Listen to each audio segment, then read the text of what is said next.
Hello students, this video continues the chapter reproduction in organisms और आज का topic है asexual reproduction in plants. Plants में asexual reproduction को वेजिटेटिव रिप्रोडक्शन भी कहते हैं। ये रिप्रोडक्शन प्लांट्स के डिफरेंट पार्ट्स से होता है जिन्हें वेजिटेटिव प्रोपेग्यूल्स कहते हैं। वे प्लांट्स जिनमें सीड्स नहीं बनते जैसे शुगर केन, बनाना, उनमें सिर्फ ये रिप्रोडक्शन ही मिलता है। नेक्स्ट टॉपिक है methods of vegetative reproduction. Vegetative reproduction vegetative propagules से होता है। ये प्लांट्स में रूट, स्टेम पार्ट्स, लीफ या फ्लावर बड हो सकती हैं। सबसे पहले हम रूट से वेजिटेटिव प्रोपेगेशन के बारे में पढ़ेंगे।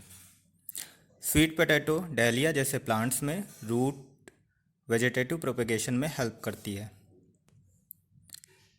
ये पिक्चर स्वीट पोटैटो प्लांट की है। अगर इसकी रूट को काट कर सॉइल में कुछ दिनों के लिए दबा दिया जाए तो इनसे नया प्लांट निकल आता है। नेक्स्ट, प्लांट्स में स्टेम के थ्रू वेजिटेटिव रिप्रोडक्शन। स्टेम के बहुत से मॉडिफिकेशन होते हैं जैसे कि suckers, bulb, tubers, runners, offset, rhizome.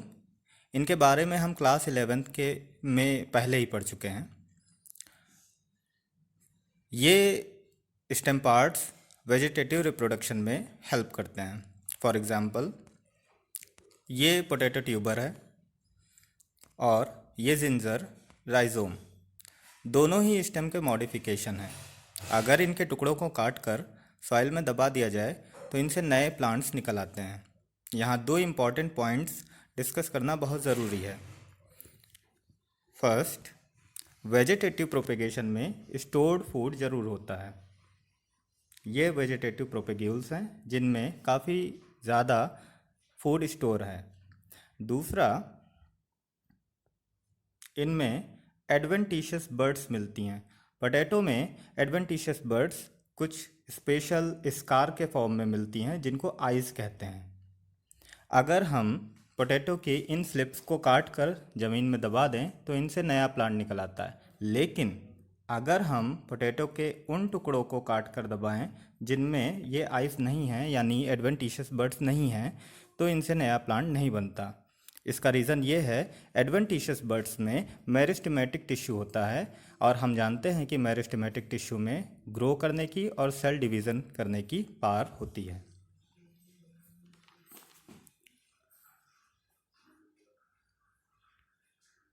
Next, water hyacinth या आइकॉर्निया। इसे हम स्पेशली इसलिए डिस्कस कर रहे हैं क्योंकि इनमें स्टेम के एक मॉडिफिकेशन जिसे ऑफसेट कहते हैं उसके थ्रू वेजिटेटिव प्रोपेगेशन होता है। इस वेजिटेटिव प्रोपेगेशन की स्पीड इतनी तेज़ होती है कि बहुत कम समय में ही वाटर हाइसिंथ पूरे पॉन्ड या उस एक्वेटिक एरिया को पूरा कवर कर लेती है, जिस वजह से वहाँ रहने वाले दूसरे प्लांट्स और एनिमल्स जैसे मछलियों की डेथ हो जाती है।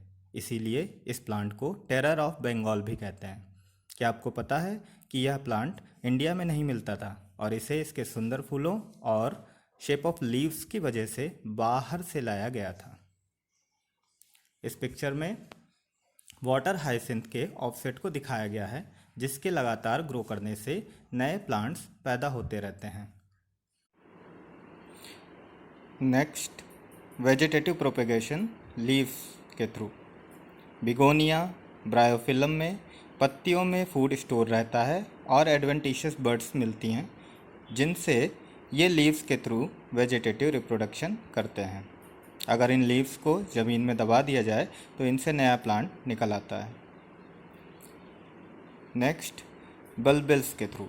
कुछ प्लांट्स जैसे अगेव में लीव्स के एक्सेल्स में बल्ब लाइक स्ट्रक्चर होता है जिन्हें बल्बिल्स कहते हैं और इनके थ्रू वेजिटेटिव प्रोपेगेशन होता है।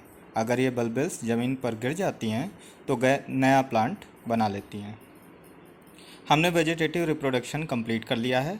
याद रखें, ये एक टाइप का एसेक्सुअल रिप्रोडक्शन ही है, लेकिन सिर्फ हायर प्लांट्स में ही मिलता है।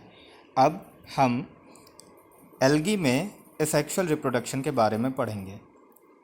एल्गी में asexual reproduction fragmentation, spore formation जैसे कि एकाइनीड्स, हिप्नोस्पोर्स, पामेला स्टेज और जू स्पोर्स के थ्रू होता है। हमें यहाँ सिर्फ जू स्पोर्स के बारे में ही पढ़ना है। जू स्पोर्स ऐसे स्पोर्स हैं जिनमें फ्लैजेला मिलता है, इसलिए ये मोटाइल होते हैं। इस डायग्राम में आप देख सकते हैं हर जू स्पोर से कुछ थ्रेड लाइक स्ट्रक्चर निकले हुए हैं। ये थ्रेड लाइक स्ट्रक्चर ही फ्लैजेला होते हैं। इन फ्लैजेला की वजह से ये वाटर में स्विम कर सकते हैं और नया एल्गी प्रोड्यूस कर सकते हैं।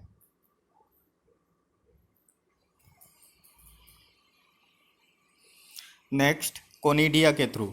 कोनिडिया के थ्रू एसेक्सुअल रिप्रोडक्शन फंजाई में मिलता है।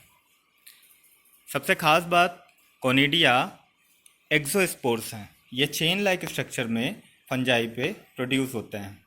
इस डायग्राम में आप देख सकते हैं कि छोटे छोटे राउंड स्ट्रक्चर के कोनिडिया कोनिडियोफोर्स पे प्रोड्यूस हो रहे हैं। ये कैरेक्टरिस्टिक शेप का फंजाई है जिसका नाम पेनिसिलियम है।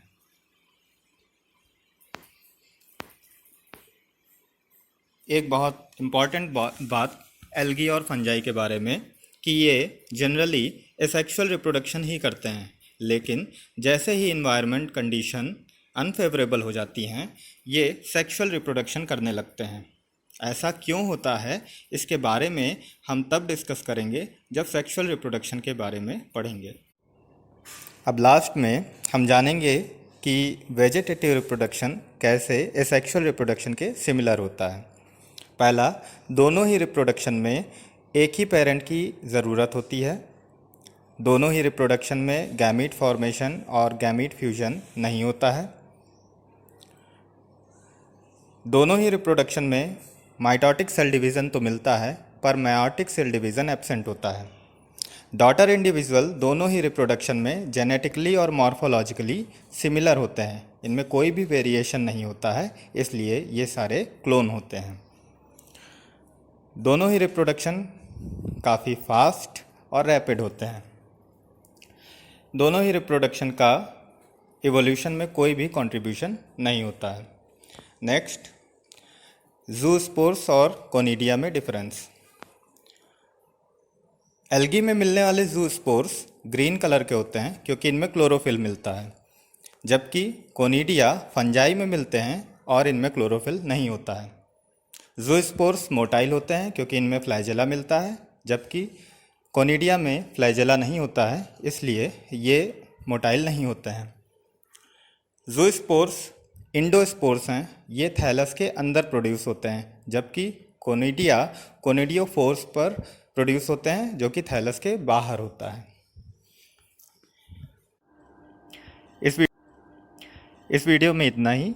अगली वीडियो में हम सेक्सुअल रिप्रोडक्शन के बारे में डिस्कस करेंगे। Thanks for watching. Stay home and be safe.